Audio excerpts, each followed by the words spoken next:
As we assemble here today on the traditional territory of the communities of the Six Nations of the Grand River Territory and Mississaugas of the New Credit, let us together honour the ancient and enduring history of First Peoples in Canada.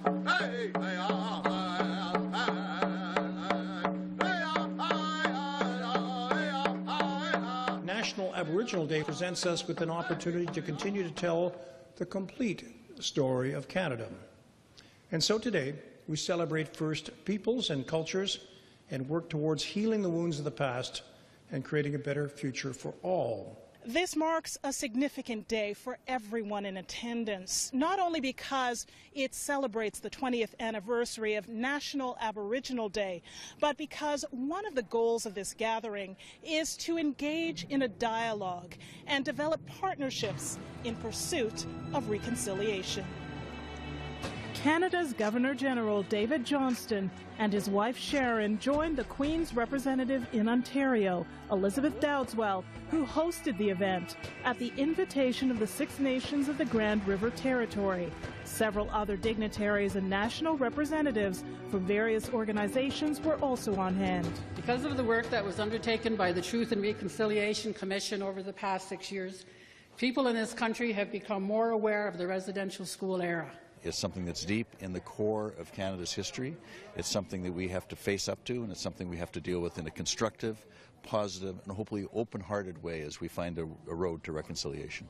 His Royal Highness has always felt a personal obligation towards helping and being involved in the life of our First Peoples. And we thought, well, we're bringing our advisory council together for the first time. What better place and what better way to start it off than on National Aboriginal Day?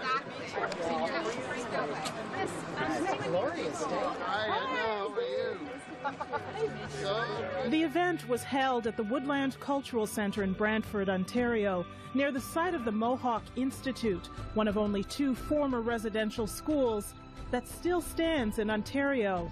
Guests were given guided tours of the facility by survivors. Why was it important for you to be here today?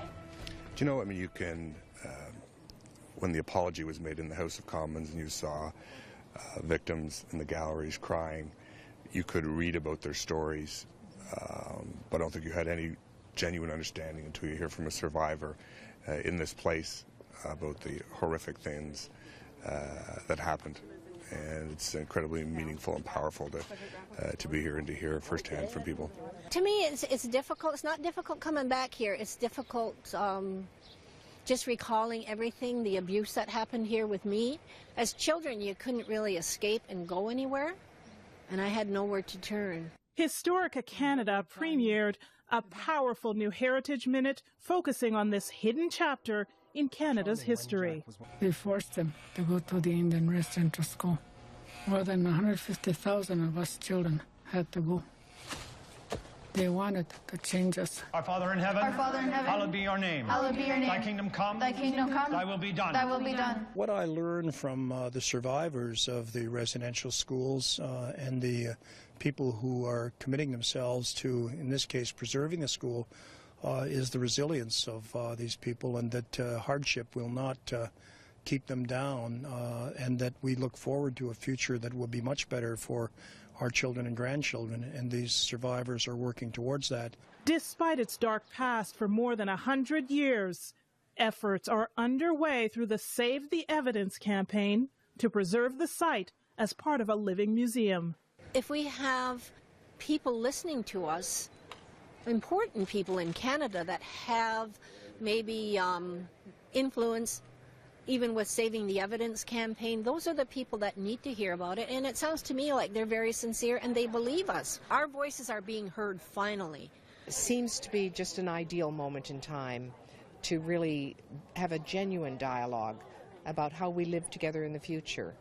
And that's really the opportunity that we tried to create today, so that people can come together. So I think the fact that we have such esteemed individuals wanting to come here is just significant, that we are on a path to reconciliation. That's the real conversation about today, is the optimism and looking forward together in genuine partnership.